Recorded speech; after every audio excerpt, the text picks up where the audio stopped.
This makes you one of the most powerful supes in the world. I'm not any chosen one. Chosen ones are like Harry Potter, Neo, fucking Frodo, fucking Frodo.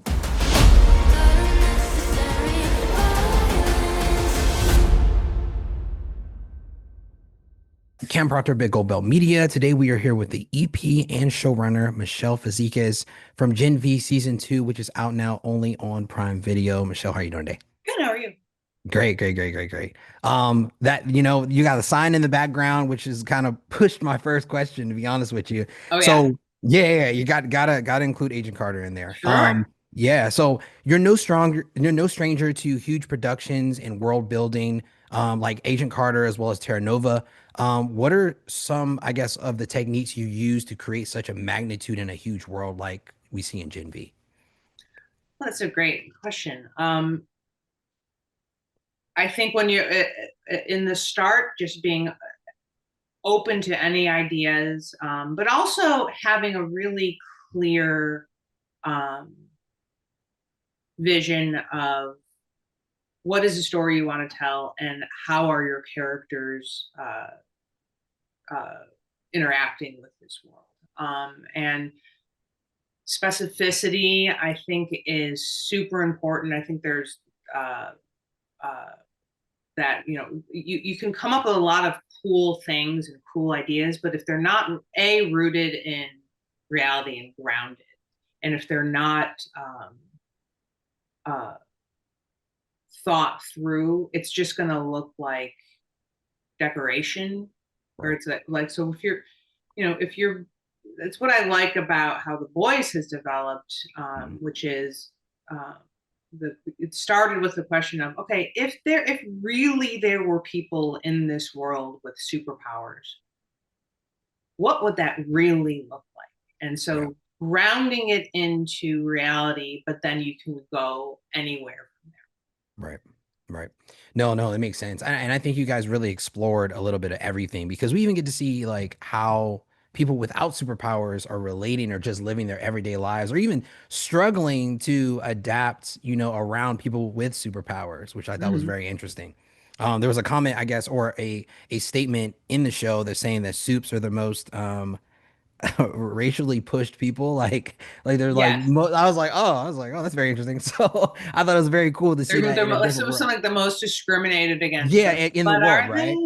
Yeah, I was like, maybe. So I thought that was very interesting too, though. So I've asked some of the cast members about this when I spoke to them a couple of weeks ago, and I want to get your take on it.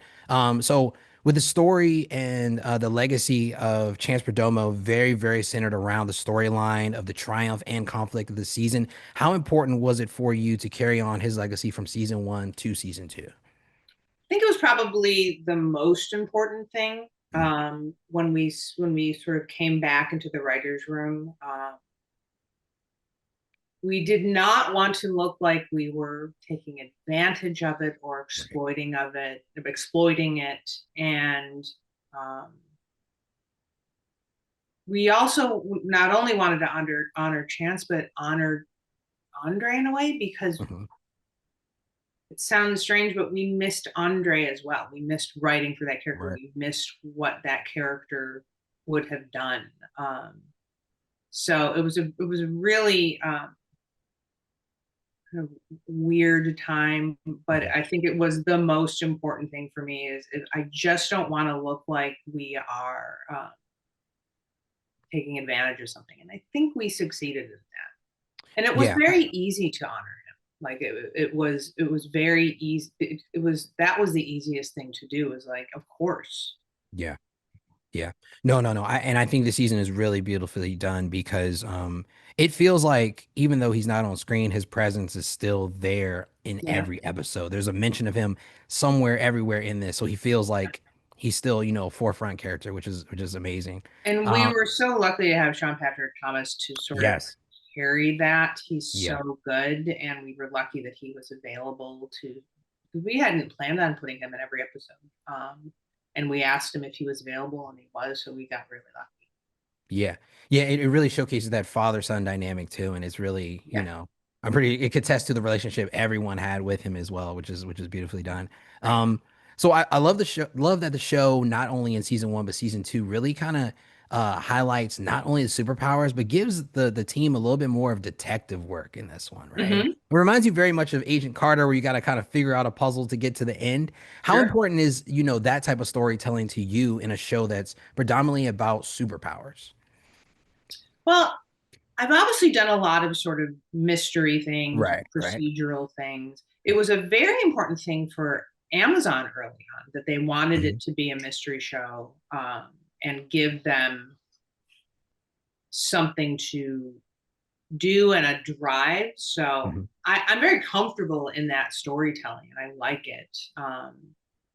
I also really like, because you have like a cop show or even an Agent Carter where she's just really good at what she does and she Right, knows how to be an agent. right. I also like our kids who are really bad at it, but Yeah, still figure it out because it's more yeah, fun. yeah, for sure, for sure. It's like they definitely They're stumble not to get to the cops, end. but they No, like work it out. I know, but it for me it kind of shows like, okay, there's some like developmental stages for like later on, we whatever happens in the future. Yes. So I know in the past you said that, or in a previous interview you said superpowers are stupid because they'll possibly get you killed, Right. right? So, but if you had to say that one's pretty cool that you've seen in this season so far, which one would you highlight as probably your favorite?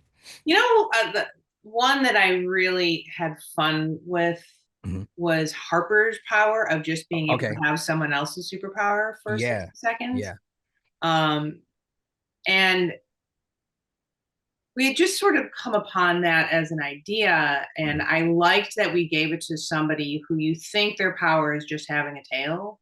Right. Um, and yeah, that was such a fun superpower. And I really think it highlighted what we wanted to do this season, which was not everybody's going to be Homelander Right. or Marie or any of these like badass superpowers, like the dumb ones. The Mhm. girl who can manipulate her pubic hair. She Yeah. ends up being part of the people who save the world, and I really love Right. that. Yeah, yeah. And I think the ideas that you guys come up with are so wild sometimes too.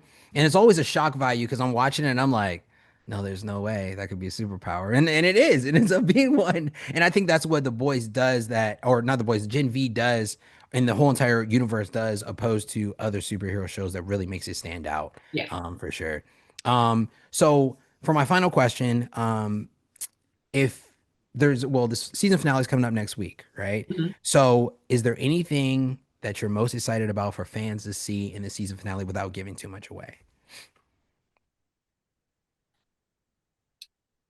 I'm excited about a lot of things. I think the way everyone comes together, Mhm. to sort of win the day.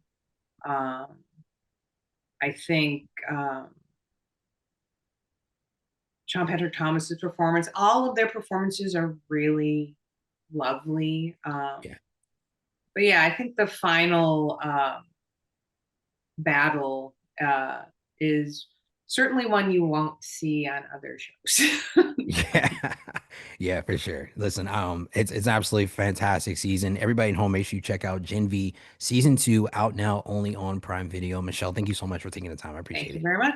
Thank you.